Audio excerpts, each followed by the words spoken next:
My ex-husband, he hurt me. Not in the way that you were hurt, but he hit me. He hurt me for years. And I was so terrified. And so convinced that no one would believe me. And I was so alone. I never had the chance or the choice to hold him responsible. I can't imagine how you are feeling right now. I can't. But one day, you might feel differently. You might want justice, and I want you to have everything you need to do that.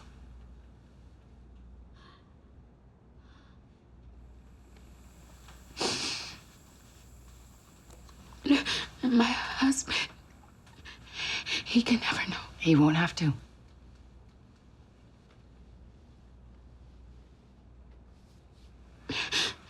Do it. Just do the damn kid. Okay. Listen, there you go. There you go.